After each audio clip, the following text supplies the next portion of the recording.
Hello friends, स्वागत है आप सभी का आपका अपने यूट्यूब चैनल टारगेट गुरुकुल पे।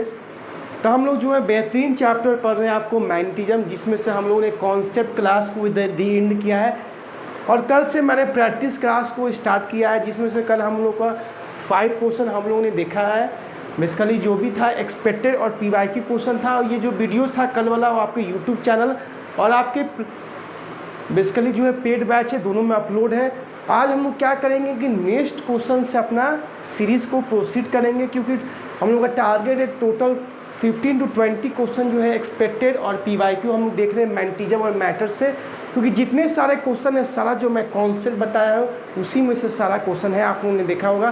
तो आज भी जो हम लोग करेंगे 5 या 6 क्वेश्चन, वो भी कितने, वो भी बिल्कुल इम्पॉर्टेंट क्वेश्चन है और PYQ का क्वेश्चन है, ठीक है।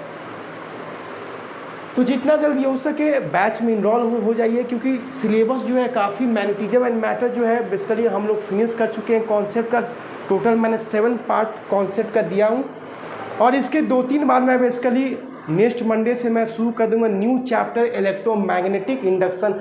तो अगर आप अभी तक आपने बैच में इनरोल नहीं हुए तो बैच में इनरोल हो जाइए, जिसके लिए हमारे यूट्यूब चैनल टारगेट गुरुकुल का उसमें डिस्क्रिप्शन में लिंक दिया है, वहाँ से आप डाउनलोड हो सकते हैं। सेकेंड चीज़, आप प्ले स्टोर से जाके आप simply target Gurukul app install कर सकते हैं, वहाँ से आप कोर्स में इन्वॉल्व हो सकते हैं। और किसी तरह का इन्फॉर्मेशन चाहिए तो हमारे व्हाट्सएप ग्रुप में कॉन्टैक्ट नंबर में आप वहाँ से इन्फॉर्मेशन ले सकते हैं हमारे फैकल्टीज़ के द्वारा, ठीक है। और हमारे चैनल में अगर नई विजिट कर रहे हैं तो बिल्कुल उसको सब्सक्राइब कीजिए, क्योंकि आपको हर एग्ज़ाम के रिलेटेड, हर यूनिवर्सिटी के रिलेटेड आपको इन्फॉर्मेशन दिया जाता है, ठीक है। तो हम लोग आज नेक्स्ट क्वेश्चन नंबर 6 के क्या करेंगे, प्रोसीड करेंगे। और मेरा यूट्यूब पे भी 3 वीडियोज़ अपलोड है। सिलेबस क्या क्या स्ट्रैटेजी रहेगा, BSc मैथ कर रहे हैं इंट्रेंस एग्जाम के लिए, तो फिजिक्स का क्या क्या सिलेबस रहेगा लखनऊ यूनिवर्सिटी से, तो सारा अपलोड है। सेकेंड चीज़, स्पेशल क्लास भी अपलोड है, और जो कल प्रैक्टिस क्वेश्चन कराए वो भी अपलोड है यूट्यूब चैनल पर, ठीक है। तो आज हम लोग नेक्स्ट क्वेश्चन से देखेंगे क्वेश्चन नंबर 6 से। क्वेश्चन नंबर 6 के आज हम लोग देखेंगे क्वेश्चन नंबर 6। आज हम लोग क्वेश्चन नंबर 6 से देखेंगे बेसिकली क्वेश्चन नंबर 6 क्या है आपका।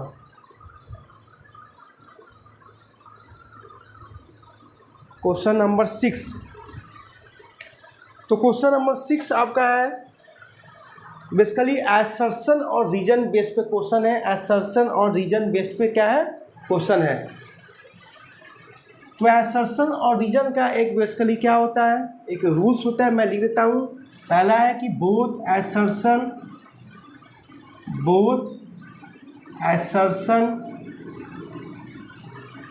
And reason are correct and reason is the correct explanation. Region is a correct explanation of assertion, ये आपका पहला है। सेकंड क्या है, both assertion and region are correct and region is not correct explanation, not correct explanation of assertion। Third option क्या है, इसी 4 option में से आपको बेसिकली चूज करना होगा जो क्वेश्चन दिया रहेगा, ठीक है। assertion इज करेक्ट,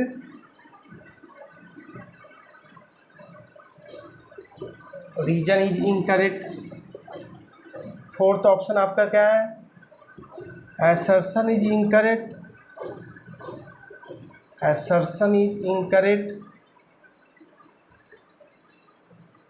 और रीजन इज, यहाँ पे assertion इज करेक्ट और रीजन इज इनकरेक्ट, यहाँ पे assertion इज इनकरेक्ट और रीजन इज करेक्ट। तो यही बेसिकली assertion और रीजन बेस्ड क्वेश्चन आपके एग्जाम में देखने को मिलता है। इससे भी PYQ में इससे आपको क्वेश्चन आया था assertion और रीजन बेस्ड क्वेश्चन। क्या आपको सारा चीज़ विजुअल दिखाई दे रहा है, सारा चीज़ ठीक है, ओके।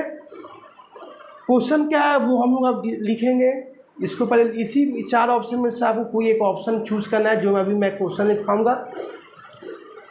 क्वेश्चन आपका है कि the pole of magnet can not be separated by breaking into two pieces. The pole of magnet, assertion क्या है आपका, बेसिकली मैं इसे रफ कर रहा हूँ। The poles of magnet, the poles of magnet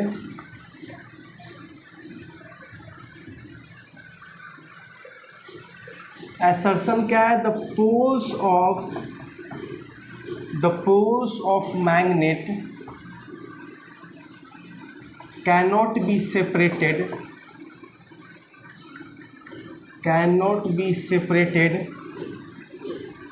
by breaking into two pieces। Reason क्या दिया हुआ है आपको, रीजन क्या है कि the magnetic moment will be reduce to half, the magnetic moment will be reduce to half, the magnetic moment will be reduce to half, the magnetic moment will be reduce to half when magnet is broken into two equal pieces. When magnet is broken into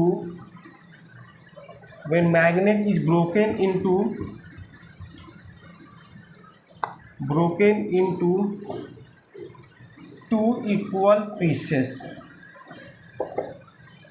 एक आपका assertion और reason based question है कि basically 4 option दिए हुए हैं। assertion reason based का rules क्या है, पहला ऑप्शन था कि assertion और रीजन दोनों करेक्ट है, और रीजन जो है वो करेक्ट एक्सप्लेनेशन है किसका, असर्शन का।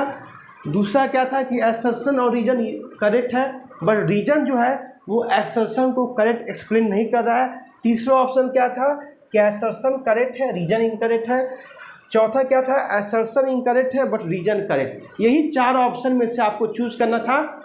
क्वेश्चन आपका ये है, असर्शन दिया हुआ क्या है कि the poles of magnet can not be separated by breaking into two pieces, और रीजन क्या है इसका कि the magnetic moment will be reduce to half when magnet is broken into two equal pieces. तो मैं आपको बताया था जब मैग्नेट में मैं शुरू में पढ़ाया था तो उसी कॉन्सेप्ट से ये था, मैग्नेट का मैंने बताया था कि magnet can not exist in monopoles concept nature, मतलब मैग्नेट हमेशा एग्जिस्ट होगा 2 पोल्स नॉर्थ और साउथ पोल में, क्योंकि मैग्नेट को जितना आप पार्ट में उसको आप तोड़िएगा फिर से वो नए पोल्स में जाके ज्वाइन हो जाएगा। सपोज कीजिए ये आपका मैग्नेट है, ये मैग्नेट का नॉर्थ है, ये साउथ पोल, इसको आपने 2 इक्वल पार्ट में डिवाइड किया। तो जैसे डिवाइड करेंगे तो यहाँ पे नॉर्थ, क्योंकि मैग्नेट डिवाइड हो गया तो ऐसे यहाँ डिवाइड होता, फिर यहाँ पे साउथ आ जाएगा और फिर यहाँ पे साउथ, यहाँ पे नॉर्थ। मतलब कहने का मतलब कि जितना मैग्नेट को डिवाइड कीजिएगा न्यू पोल्स का फॉर्मेशन होते जाएगा। मैग्नेट को जितना डिवाइड कीजिएगा उसके नए पोल्स बनने लगेंगे। यहाँ पे नॉर्थ होंगे तो साउथ बनेंगे, साउथ हो गए तो नॉर्थ बनेगा, अपना अट्रैक्टिव नेचर की वजह से। तो मतलब पोल्स, मैग्नेट जो है मोनोपोल्स की तरह बिहेव नहीं करता है, वो हमेशा डाई पोल्स रहता है, और जितना मैग्नेट को डिवाइड कीजिएगा नए पोल्स बनते जाएंगे। ठीक है, तो वही बोल रहा है कि the poles of magnet can not be separated by breaking into two pieces. तो बिल्कुल सही है, the poles of magnet can not be separated, उसको अलग नहीं किया जाता है जब उसको 2 इक्वल पीसेस में काटा गया। तो बिल्कुल सही है, असर्शन आपका सही है। और रीजन क्या है आपका, the magnetic moment will be reduce to half when the magnet is broken into 2 equal pieces. The magnetic moment will be reduced to half when magnet is broken into 2 equal pieces। जब magnet को हम लोग 2 equal pieces में divide करेंगे, the magnetic moment will be reduced to half when magnet is broken into 2 equal parts। तो reason भी आपका बिल्कुल सही है, क्योंकि मैग्नेटिक मोमेंट क्या होता है, the product of magnitude of polar strength into separation by which the magnet is kept।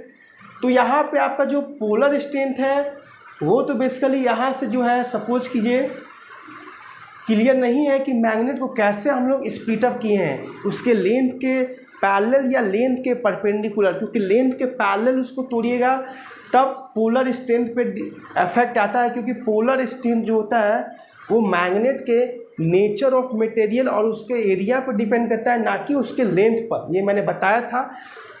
But जो मैग्नेटिक मोमेंट होता है वहाँ पर क्या होता है, पोलर स्ट्रेंथ इनटू लेंथ। तो लेंथ बोल रहा है कि magnet is broken into 2 equal pieces, मतलब L 1/2 1/2, तो लेंथ हाफ हाफ हो गया। तो पोलर स्ट्रेंथ पे तो चेंज नहीं आया, बट मैग्नेटिक मोमेंट पे चेंज आया, क्योंकि मैग्नेटिक मोमेंट तो लेंथ पर भी डिपेंड करता है। तो ये भी रीजन भी आपका सही है और असर्शन भी करेक्ट है। तो कौन सा ऑप्शन हम लोग चूज करें? तो पहला ऑप्शन क्या था कि असर्शन और रीजन दोनों सही है, और रीजन जो है असर्शन को करेक्ट एक्सप्लेन कर रहा है। दूसरा क्या था कि असर्शन और रीजन दोनों करेक्ट है, रीजन जो है इसको एक्सप्लेन नहीं कर रहा है। तीसरा ऑप्शन क्या था, असर्शन करेक्ट है बट रीजन इनकरेक्ट है। चौथा असर्शन इनकरेक्ट, रीजन करेक्ट। तो इन सब में से आपका जो सेकेंड ऑप्शन है कि assertion and reason both are correct, but reason जो है इसको एक्सप्लेन नहीं कर रहा है, क्योंकि असर्शन कर रहा है कि जब इसको तोड़ा जाएगा तो मैग्नेटिक पोल्स जो है न्यू फॉर्मेशन करते जाएंगे, न्यू फॉर्म होते जाएंगे।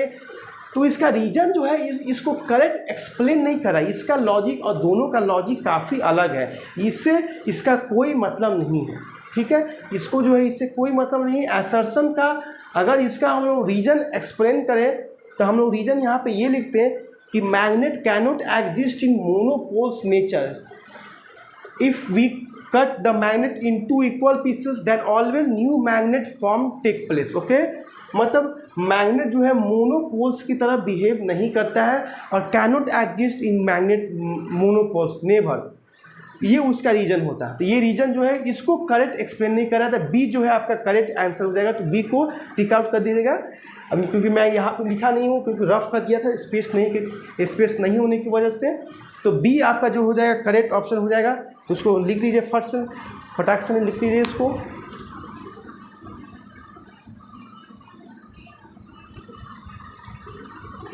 अब हम जो है नेक्स्ट क्वेश्चन देखेंगे, क्वेश्चन नंबर 7। क्वेश्चन नंबर 7 देखेंगे। नेक्स्ट क्वेश्चन आपको क्वेश्चन नंबर 7 आपको देखेंगे। नेक्स्ट क्वेश्चन क्या था, सारा एक्सपेक्टेड PYQ और एक्सपेक्टेड क्वेश्चन है इस साल की एग्जाम में, बिल्कुल ये सब क्वेश्चन हिट करेंगे। ठीक है, और सारा क्वेश्चन मेरे कॉन्सेप्ट से बताया हुआ है, एक भी क्वेश्चन बिना मेरे कॉन्सेप्ट से बाहर नहीं आएगा, ये आपका एक प्रॉमिस है मेरे से। ठीक है, तो क्वेश्चन 7 क्या है, राइट डाउन लिखिएगा। Question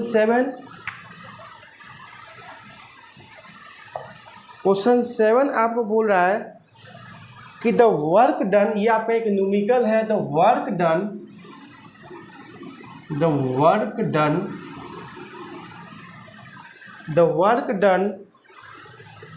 in turning a magnet, the work done in turning a magnet of magnetic moment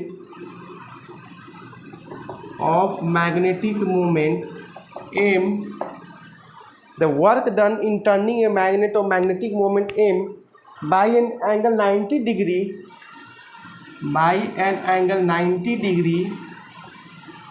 from the meridian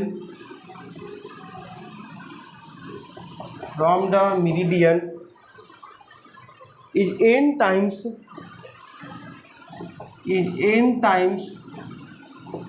the corresponding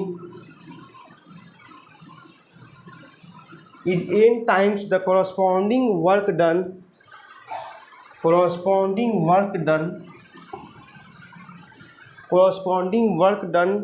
to turn it through an angle of 60 degree. The value of n is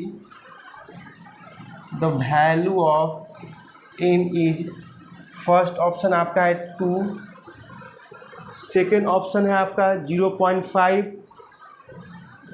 third 1, fourth 0.25।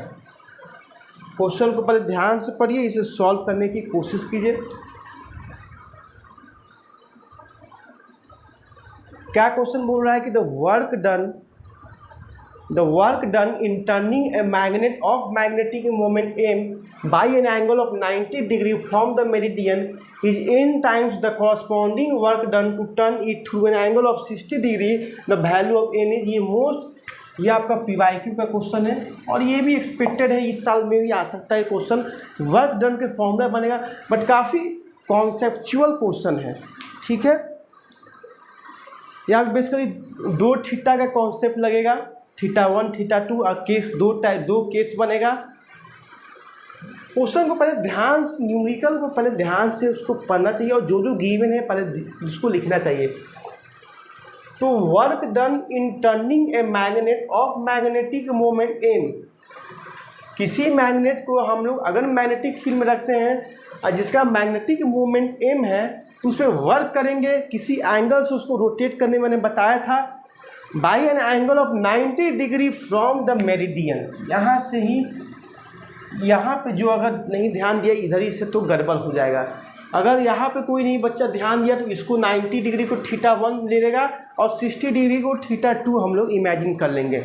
But ऐसा नहीं, क्या बोल रहा है कि the work done in turning a magnet having magnetic moment m by an angle of 90 degree from the meridian.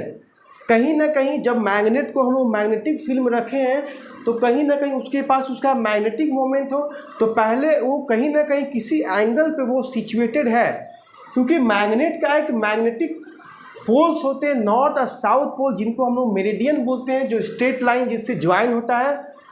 तो कहीं ना कहीं सपोज कीजिए वो थीटा एंगल पे सिचुएटेड, क्योंकि बोल दिया फ्रॉम द मेरिडियन मतलब हॉरिजॉन्टली से वो क्या है, सिचुएटेड है, हॉरिजॉन्टल प्लेस से।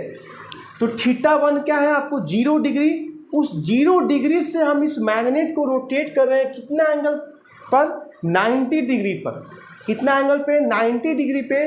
तो जो उस पर जो हम लोग वर्क कर रहे हैं वो n गुना है, वो n टाइम्स है किसके कंपैरिजन में, the corresponding work done to turn it through an angle of 60 degree. मतलब जो वर्क कर रहे हैं 0 से 90 डिग्री पर जाने के लिए वो n टाइम्स है जो वर्क डन करेंगे उस मैग्नेट को 60 डिग्री पर रोटेट करने के लिए फाइनल। तो बताइए n का वैल्यू क्या होगा, 2 या 1 या 0.5 या 0.25। तो इसमें हम लोग दो केस लेंगे, एक जब 0 से 90 जाएगा तब, और दूसरा केस लेंगे जब 0 से 60 डिग्री जाएगा तब। वहाँ पे देखेंगे कि n का वैल्यू क्या आएगा, बेसिकली कितना वो n कितना टाइम्स वो ज़्यादा है जब हम लोग 90 से 60 पर जा रहे हैं फ्रॉम द मेरिडियन। ठीक है, अब हम लोग इसको सॉल्व किया जाए। मैं इसे रफ कर रहा हूँ क्वेश्चन को। तो पहले मैं लिखूँगा केस 1, केस 1।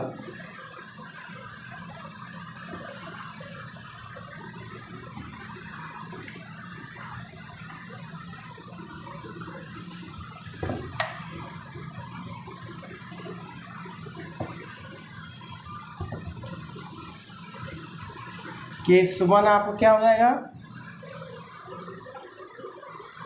केस 1 में आपका θ1 0 डिग्री, θ2 90 डिग्री। तो वर्क टर्म बराबर mb, m क्या है आपका पोलर स्ट्रेन, b क्या है magnetic field, cos θ1 minus cos θ2। मैंने दो फॉर्मूला बताया था, दो एंगल्स पे होंगे तो cos θ1 माइनस cos θ2 और एक 1 माइनस cos θ2 cos थीटा। तो 1 कैसे आता है, थीटा का वैल्यू 0 रख देंगे तो 1 आ जाएगा, माइनस cos थीटा जो फाइनल एंगल होगा। तो वर्क बराबर mb, cos θ1 क्या है, θ1 0 तो 1 और माइनस cos 90 0, तो वो W1 कितना आया mb केस पर। इसको फर्स्ट इक्वेशन मानिए। फिर केस 2, केस 2 में आपका क्या हो जाएगा, θ1 0 और θ2 आपका 60 डिग्री। यहाँ पे केस 2 में आप लोग बेसिकली θ1 को 90 डिग्री मत कंसिडर कीजिएगा, क्योंकि ये तो फर्स्ट केस में ही अब 90 डिग्री से उसको रोटेट कर दिए तो वर्क डन mb आया। अब बोल रहा है कि कितना टाइम ज़्यादा होगा जब 60 डिग्री पे उसको रोटेट करेंगे। तो किससे कंपैरिजन करना है? 0 डिग्री से, ना कि 90 डिग्री से। 90 डिग्री पे तो हमने रोटेट कर ही दिया। अब हम लोग किससे कंपैरिजन करेंगे? अपने इनिशियल पोजीशन पे, जहाँ पे हमने पहले उसको रखा था 0 डिग्री पे। 0 से 60 पे जाने पर उस पर कितना वर्क डन हुआ। तो वर्क डन बराबर MB cos θ1 cos 0 1 cos 60 1/2, तो हो जाएगा MB/2। ये आपका मान के चलिए W2 वर्क डन 2। तो W2 इक्वल टू MB को क्या W1 नहीं लिख सकते हैं? W1/2। और ये W1 क्या है? n टाइम्स है। तो कहीं ना कहीं जो W1 है वो n टाइम्स है W2 का। तो हम लोग कंपेरिजन करेंगे, यहाँ से हम लोग W1 को लिख देंगे 2 टाइम्स ऑफ W2। तो 2 times of W2 equal to n times of W2। तो W2 से W2 कट गया तो n इक्वल टू 2। मतलब 0 डिग्री से जब हम लोग 60 डिग्री फाइनल एंगल पे ले जा रहे हैं तो कितना टाइम्स वो ज़्यादा है? n का वैल्यू 2। जो वर्क डन जो हम लोग कर रहे हैं वो बेसिकली ट्वाइस जो है, n जो है ट्वाइस गुना ज़्यादा है।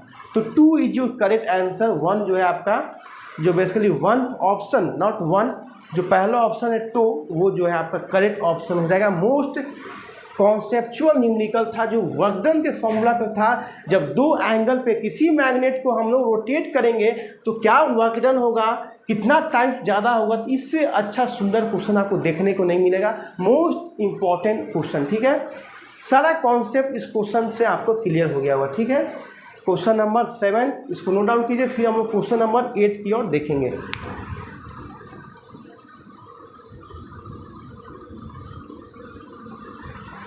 क्वेश्चन नंबर 8,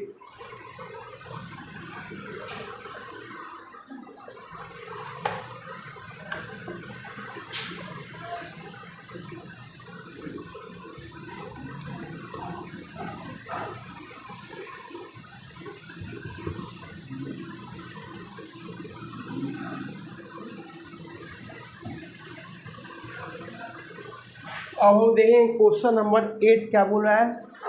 ये भी बहुत अच्छा क्वेश्चन था क्वेश्चन नंबर 8, क्योंकि कल से मैंने कुछ आज लेवल बढ़ाया। कल मैंने बेसिक और कॉन्सेप्चुअल रखा था, आज मैंने पहला रखा असर्शन रीजन, दूसरा रखा न्यूमेरिकल, और थर्ड में रखूँगा कुछ एक और न्यूमेरिकल दे रहा हूँ। इजी है। At certain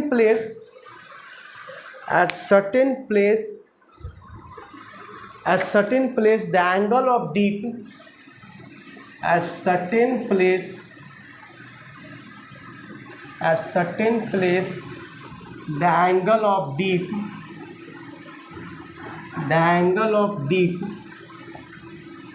is 30 degree. At certain place the angle of deep is 30 degree and a horizontal component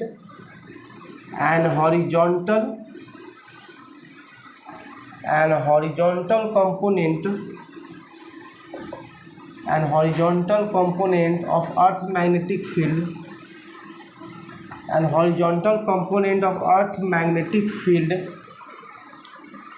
is 0.50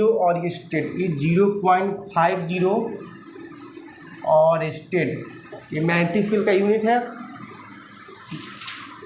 the earth total magnetic field कितना होगा? The earth total magnetic field is, पहला option है आपका √3, दूसरा option है आपका 1, तीसरा है 1/√3, फोर्थ ऑप्शन आपका है 2। पहले क्वेश्चन को ध्यान से पढ़िए क्या बोल रहा है। At certain place the angle of deep is 30 degree. Deep मतलब नमन कोण, जो एंगल ऑफ डीप अगर किसी बार मैग्नेट को हम लोग फ्रीली सस्पेंड करते हैं तो वो अर्थ के ज्योग्राफिकल नॉर्थ साउथ डायरेक्शन में अलाइन हो जाता है। और वो जब बार मैग्नेट जब किसी मैग्नेटिक फील्ड के जो हॉरिजॉन्टल कंपोनेंट के साथ जब वो एंगल बनाता है तो उसी को बोलते हैं एंगल ऑफ डीप। जिस एंगल से वो झुक जाता है उस एंगल को क्या बोलते हैं? Angle of deep. तो बोल रहा है एट सर्टेन प्लेस, किसी जगह पर the angle of deep is 30 degree. कितना दिया हुआ है? The angle of deep is 30 degree and horizontal component of earth magnetic field, मतलब मैग्नेटिक, क्योंकि एंगल ऑफ डीप दिया हुआ है तो हॉरिजॉन्टल कंपोनेंट से ही तो एंगल बनाएगा। तो horizontal component of earth magnetic field is 0.50 ऑरेस्टेड। तो बोल रहा है कि the earth total magnetic field. तो ये भी मैं आपको कॉन्सेप्ट बताया था बेसिकली, जब मैग्नेट फील्ड का मैं जब रिजोल्यूशन बता रहा था तो बताया था कि हॉरिजॉन्टल के क्या उसके कंपोनेंट होते हैं, B H cos theta, vertical क्या होते हैं, बी वी साइन थीटा। ये बेसिकली आपका ये बार मैग्नेट है, ये बेसिकली क्या है, हॉरिजॉन्टल के साथ बेसिकली थीटा एंगल बना रहा है, यही आपका एंगल ऑफ डीप हो जाएगा। तो जिसके साथ थीटा बनाता है उसको कॉस थीटा लिखते हैं, मतलब बी एच क्या हो जाएगा, बी कॉस 30, और इसका वाई कंपोनेंट कितना हो जाएगा, vertical component B sine 30 degree. ठीक है, तो हॉरिजॉन्टल बस फॉर्मूला लगा देना है बी, हमें क्योंकि हमें वर्टिकल का नहीं कुछ पूछ रहा है, हमें हॉरिजॉन्टल का पूछ रहा है, उसी से हम अर्थ का मैग्नेटिक फील्ड बेसिकली कैलकुलेट कर देंगे। तो B H is equal to B cos 30। Horizontal component का हमें वैल्यू दिया हुआ है, कितना दिया हुआ है, 0.50 ऑरेस्टेड, 0.50 दिया हुआ है। बी यहाँ से निकाल लेंगे, कॉस 30 का वैल्यू √3/2, तो B is equal to 0.5 × 2 divided by √3। B H का वैल्यू कितना दिया हुआ है, 0.50 इजकल टू बी, और यहाँ पे एंगल ऑफ डीप जो है 30 डिग्री है, तो कॉस 30 निकाल लेंगे √3/2। ठीक है, और यहाँ पे b का वैल्यू 0.5 × 2 इजकल टू कितना हो जाएगा, 1/√3। तो 1/√3 मतलब option 3 is your correct option, correct answer. Option 3 जो हो जाएगा करेक्ट आंसर हो जाएगा, 1/√3 अर्थ का टोटल मैग्नेटिक फील्ड हो जाएगा। अगर वर्टिकल कंपोनेंट बोलता तो उससे भी निकालते, अगर नेट बोलता तो b बराबर √BH² प्लस BV² निकाल लेते हैं, तो उससे कोई मतलब दिक्कत नहीं है, जो पूछेगा वो हम लोग बता देंगे, सिर्फ कॉन्सेप्ट क्लियर होना चाहिए। सारा ये चीज़ मैं आपको कॉन्सेप्ट क्लास में सारा ये फॉर्मूला मैं बताया हुआ हूँ, बस उसी पे एक मैं छोटा सा न्यूमेरिकल आप लोग को दिया हूँ। क्वेश्चन करवाने का एक ही जो है मेरा मोटो है कि आपको बेसिकली कॉन्सेप्ट पे मेरा एक जो है मैं जो कॉन्सेप्ट बताया हूँ आपको उस पर विश्वास हो जाए कि सारा कॉन्सेप्ट जो है आपकी एग्जाम ओरिएंटेशन वे में बताया जा रहा है। कोई भी आपका कॉन्सेप्ट आपकी एग्जाम से एक भी बाहर नहीं आएगा उसके अलावा। ठीक है, तो उस कॉन्सेप्ट पर अगर पकड़ हो जाएगा तो एक भी क्वेश्चन आपसे ऑलरेडी नहीं ऑब्वियसली नहीं छूटेगा। ठीक है, तो कॉन्सेप्ट डेली उसको रिवाइज करके आइए। अब आइए नेक्स्ट क्वेश्चन देखेंगे, क्वेश्चन नंबर 9। क्वेश्चन नंबर 9 देखेंगे, क्वेश्चन नंबर 9 हम लोग देखेंगे।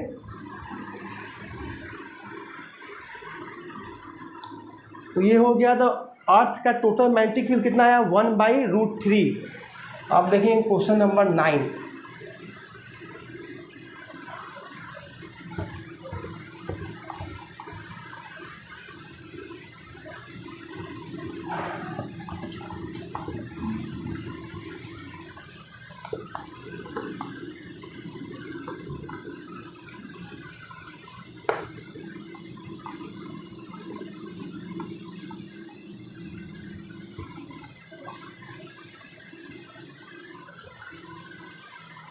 क्वेश्चन नंबर 9 देखेंगे।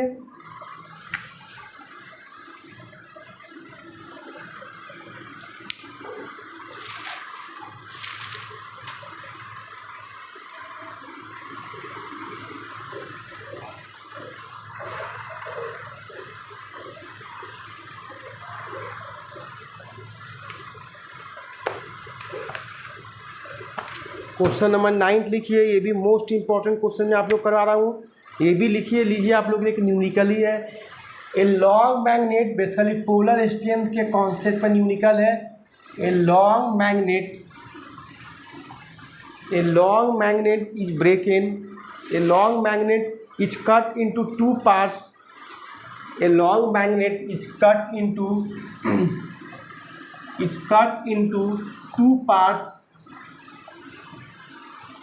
is cut into 2 parts in such a way that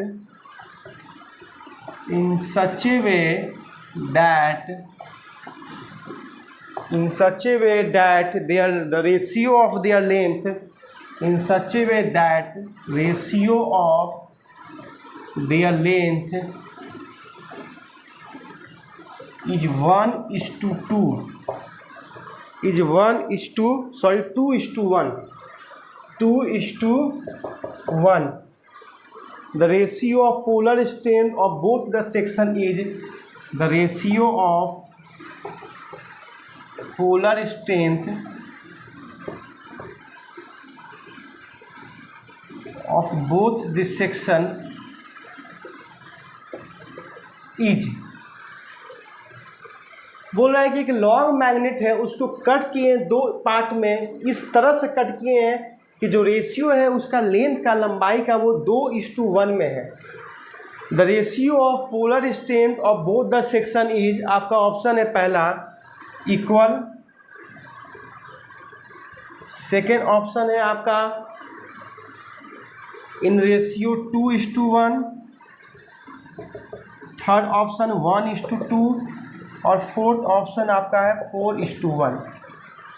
मतलब पोलर स्ट्रेंथ पे क्या फ़र्क पड़ेगा, मैं यही आपसे बेसिकली जानना चाहता हूँ इस क्वेश्चन के कि कितना आप पोलर स्ट्रेंथ समझे। मैं जब मैं पोलर स्ट्रेंथ समझा रहा था तब, ठीक है। तो क्वेश्चन को पहले ध्यान से पढ़िए, खुद पहले सॉल्व करने की कोशिश कीजिए, ठीक है।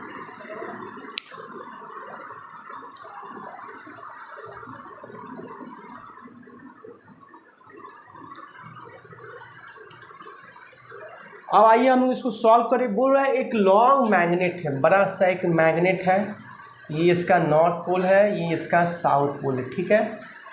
इसको इस तरह से काटा गया है, इक्वल पार्ट में नहीं काटा गया है बेसिकली, क्योंकि एक का लंबाई 2 है, एक 1 है, तो कहीं ना कहीं कोई का यूनिट लंबाई ज़्यादा होगा, किसी उसके इस अगर इस इंड का ज़्यादा है तो इस इंड का कम होगा, क्योंकि 2:1 में कटा है, ना कि 1:1 में। तो मतलब सपोज कीजिए इसका इतना मतलब जो लंबाई है 2 है, 1 है, इतना जो लंबाई है वो 2 है लेंथ, ठीक है। तो जब काटा गया तो बेसिकली यहाँ पे क्या है, जब यहाँ पे काटा गया तो यहाँ पे तुरंत नॉर्थ पोल आ गए और यहाँ पे आपका बेसिकली क्या आ गया, साउथ पोल आ गया।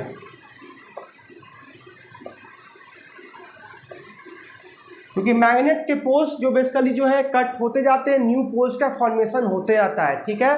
क्योंकि मोनोपोल्स में कभी भी नहीं मैग्नेट एग्जिस्ट करता है। ये इसका 1 यूनिट है, ये इसका 2 यूनिट है length.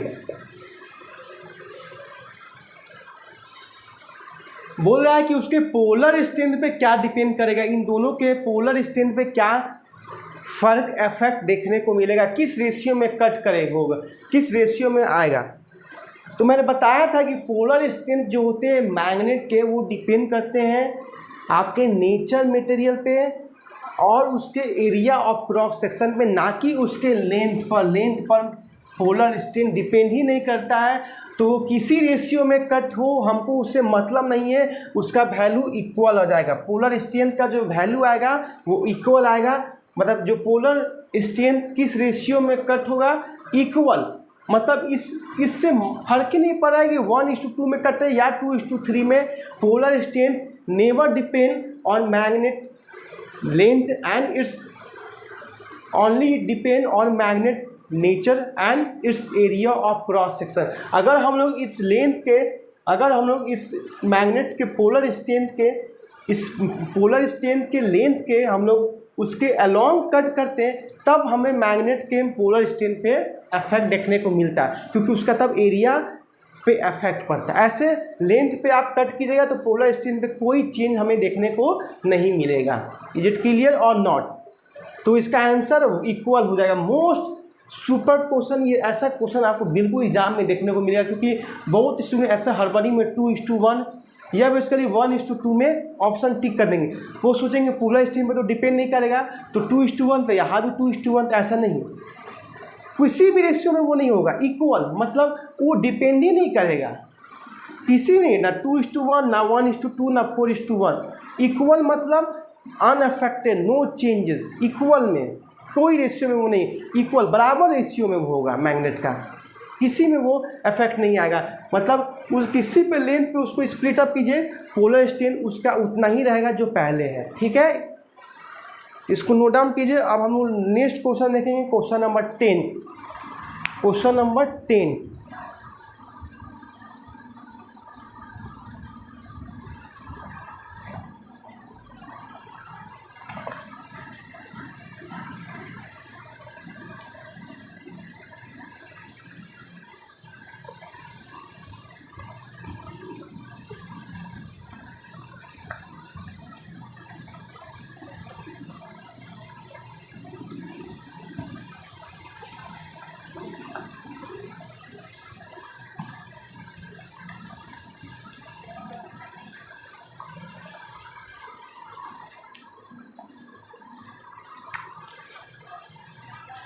Question number 10,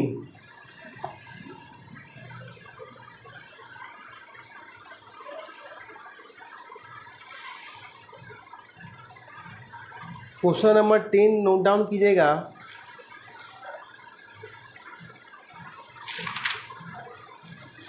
question number 10 note down कीजिएगा कि magnet of magnetic moment M, a magnet of magnetic moment M, capital M, a magnet of magnetic moment m and pole strength small m, and pole strength small m is divided into two equal parts, is divided into two equal parts. A magnet of magnetic moment m and pole strength m is divided into two equal parts, then magnetic moment of each part, magnetic moment of each part पहला option आपका क्या है, m, second m/2, third m/4, fourth 2m। Question को पहले ध्यान से पढ़िए। आज हम लोग का न्यूमेरिकल का बेसिकली मैं सीरीज सोचा था कि आज मैं न्यूमेरिकल लाऊंगा आपके सामने, वो भी गजब लेवल के सारे क्वेश्चन हैं। सारे जो क्वेश्चन है गजब लेवल के हैं और सारे एग्जाम में आपके पूछे जा चुके हैं और ये भी एक्सपेक्टेड है, ऐसा क्वेश्चन बिल्कुल आएगा। इसी तरह का क्वेश्चन आपको एग्जाम में देखने को मिलेगा, ठीक है। किसी भी यूनिवर्सिटी का आप एग्जाम में इंट्रेंस दीजिएगा, CUET हो गया, BHU हो गया, JNU हो गया, DDU हो गया, सारी यूनिवर्सिटी में मैग्नेटिज्म से इसी लेवल के आपको क्वेश्चन देखने को मिलेगा, ठीक है। तो क्या आपने क्वेश्चन पढ़ लिया? क्वेश्चन क्या है एक बार पढ़िए मेरे साथ। ए मैग्नेट है जिसका मैग्नेटिक मोमेंट m है, कैपिटल M है, okay, and pole strength m, small m, उसको डिवाइड किए हैं दो इक्वल पार्ट्स में, मतलब ये आपका मैग्नेट है, इसके नॉर्थ साउथ पोल बेसिकली इसको डिवाइड किए दो इक्वल पार्ट्स में, इसके दो इक्वल पार्ट्स में हमने इसे डिवाइड किया, ठीक है। टू इक्वल पार्ट्स लिखा हुआ है कि नहीं, magnetic moment and pole strength mm, तो पोल स्ट्रेंथ बेसिकली क्या है, mm ही हो जाएगा डिवाइड करने के बाद, क्योंकि मैंने अभी बताया था कि उसको कितना भी डिवाइड कीजिएगा इक्वल पार्ट्स में, अगर उसको परपेंडिकुलर काटिएगा लेंथ के तो कोई फर्क नहीं आएगा, अगर आप इसके हॉरिजॉन्टली कट करते तब पोल स्ट्रेंथ पे डिपेंड आता। क्यों? क्योंकि अगर इसका आप लेंथ के अलोंग कट करते तो इसके एरिया पे क्रॉस सेक्शन एरिया जो है डिक्रीज और एक का इंक्रीज बढ़ जाता, तब पोलर स्ट्रेंथ पे फर्क आता। ऐसे आप इसके परपेंडिकुलर लेंथ कट कीजिएगा तो कोई पोलर स्ट्रेंथ पे चेंज नहीं आएगा। बोल रहा है कि मैग्नेटिक मोमेंट क्या होगा ईच पार्ट, प्रत्येक का मैग्नेटिक मोमेंट क्या होगा, जो जो पार्ट आपने कट किया है उसका मैग्नेटिक मोमेंट क्या क्या होगा वो आपसे बेसिकली पूछ रहा है। तो पोलर इफेक्ट पूछता तो सिंपली हम लोग नो चेंज मान देते, अभी हम लोग किए। और मैं पूछ दिया हूँ मैग्नेटिक मोमेंट क्या होगा प्रत्येक पार्ट का, तो दो आप लोग इक्वल पार्ट्स में किए। सपोज कीजिए इसका लेंथ 12 था इस मैग्नेट का, अब कट करने के बाद इसका लेंथ हो गया L और लेंथ L हो गया। इज इट क्लियर और नॉट? पहले लेंथ था 12, अब कट करने के बाद लेंथ हो गया L और लेंथ L हो गया, तो प्रत्येक का मैग्नेटिक मोमेंट क्या हो गया, ml और ml।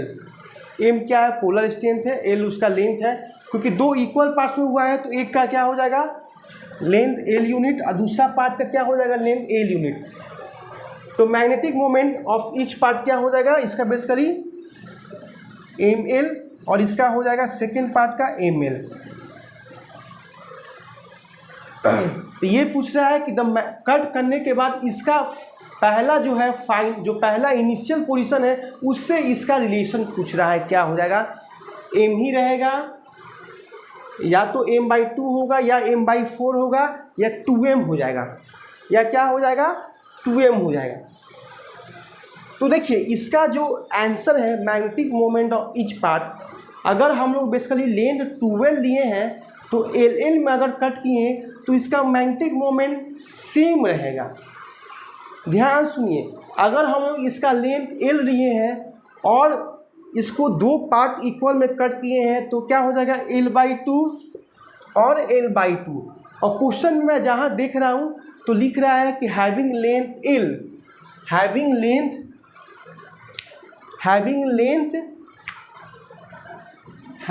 लेंथ L, तब यहाँ पे आपका ईच पार्ट का जो मैग्नेटिक मोमेंट होगा वो L/2 और L/2 होगा।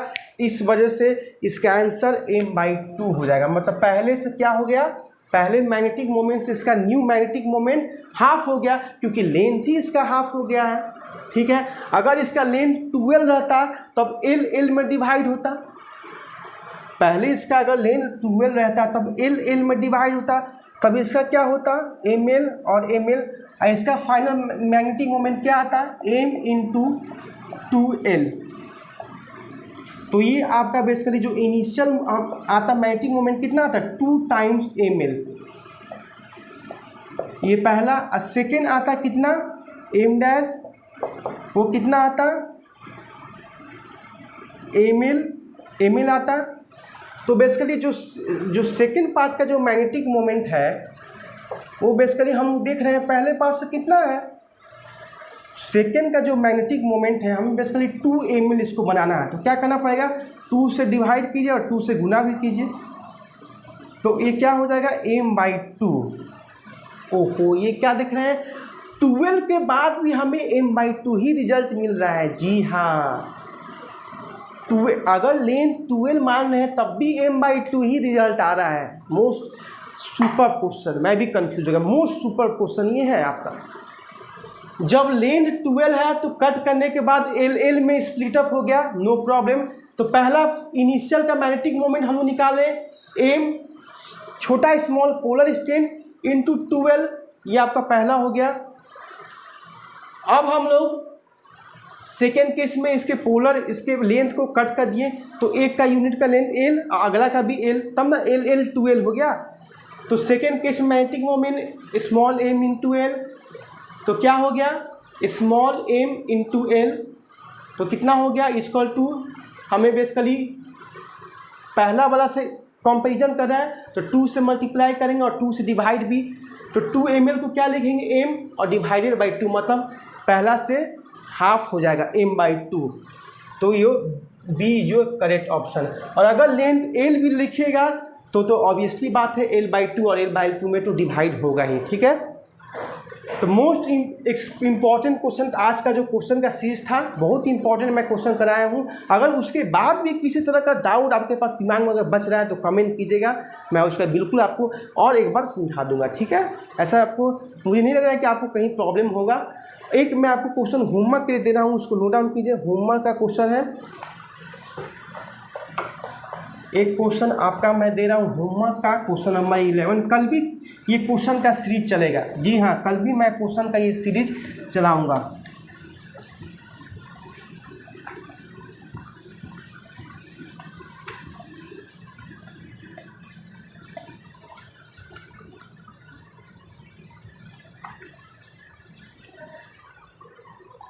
लिखिएगा बेसिकली होमवर्क क्वेश्चन होमवर्क का कौन सा क्वेश्चन है लिखिएगा।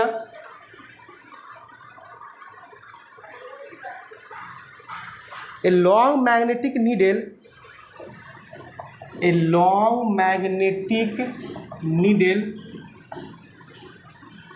of length 12, a long magnetic needle of length 12, magnetic moment M, magnetic moment capital M, and polar strength small m, and polar strength small m is broken into two parts,